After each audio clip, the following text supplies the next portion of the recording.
Ang hirap mahalin ng Pilipinas. Kapayapaan, kabutihan, magagandang kaugalian. Paano natin ito may papanday at may isasabuhay sa gitna ng kahirapan? Sa bansang madalas kang bigyan ng hinagpis at pasakit. Sa gitna ng pagmamalupit, Pilipinas, saan ka kakapit? Hayaan niyo akong magsalaysay ng mga ikinubling realidad na hangad kong ilantad tungkol sa mga huwad. Huwad na siyang makatutulong sana sa bayan habang tayo humaharap sa matinding kalamidad.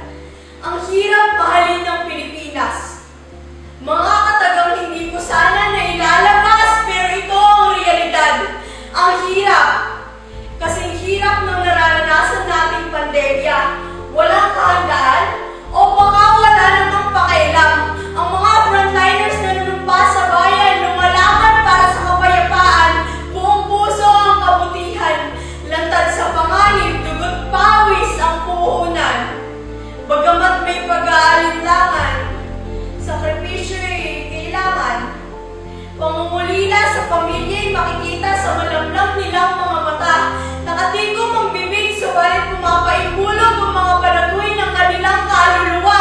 Ang hirap mahalin ng Pilipinas. Kasing hirap maging mapayapa at mabuti. Ang hirap maging positibo sa bansang di nagkakaisa ang gobyerno.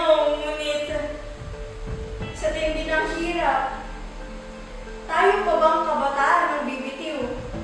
Tayo pa ba ang magpapalamon sa takip silim?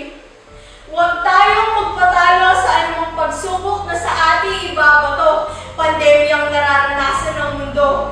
Hiwaling mga kawani ng gobyerno. Kahirapang hindi natin ginusto.